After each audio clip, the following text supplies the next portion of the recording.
Chaque jour, Charles et Carole vous présentent la leçon de l'école du sabbat.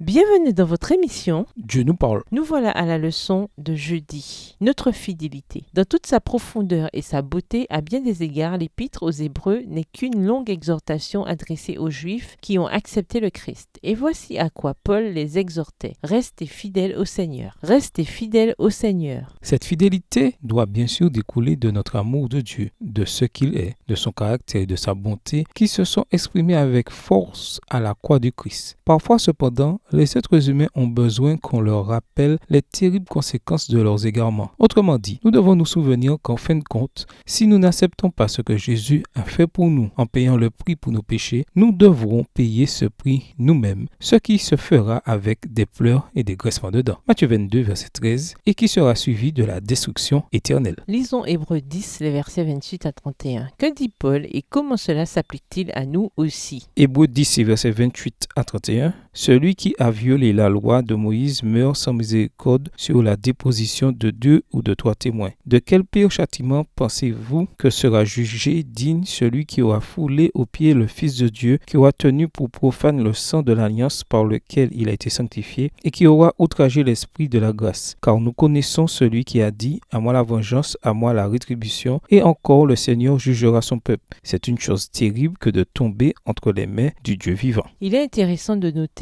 que pour exhorter les croyants juifs à rester fidèles à Dieu, Paul cite le Deutéronome et plus précisément des paroles d'exhortation adressées aux juifs afin qu'ils restent fidèles à Dieu. Paul mentionne Deutéronome 17, le verset 6, un texte qui souligne qu'une personne jugée digne de mort n'aurait à subir cette mort qu'après la déposition de 2 ou 3 témoins contre elle. Paul évoque cela pour montrer que si l'infidélité pouvait conduire à la mort sous l'ancienne alliance, combien pire sera le châtiment mérité par celui qui aura piétiné le Fils de Dieu, qui aura tenu pour profane le sang de l'alliance par lequel il a été consacré, qui aura outragé l'esprit de la grâce. Hébreux 10, verset 29. En d'autres termes, vous avez reçu une plus grande lumière, vous connaissez mieux que la vérité, vous connaissez le sacrifice du Fils de Dieu pour vos péchés. Ainsi, si vous tombez, votre condamnation sera plus grande que la leur. Puis Paul revient immédiatement au Deutéronome, cette fois-ci en citant Deutéronome 32, le verset 35, simplement pour étayer son argument. Compte tenu de ce que les croyants avaient reçu en Christ et de leur connaissance de l'action de Jésus en leur faveur, le Seigneur qui avait dit « À moi la vengeance et la rétribution » jugerait son peuple pour son apostasie et son infidélité. Après tout, il avait jugé leurs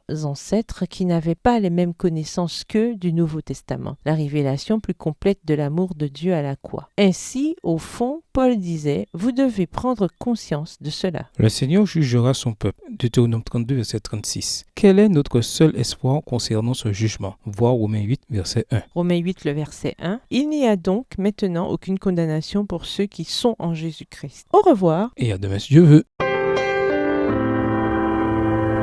Dieu nous parle. Chaque jour, Charles et Carole vous présentent la leçon de l'école du sabbat.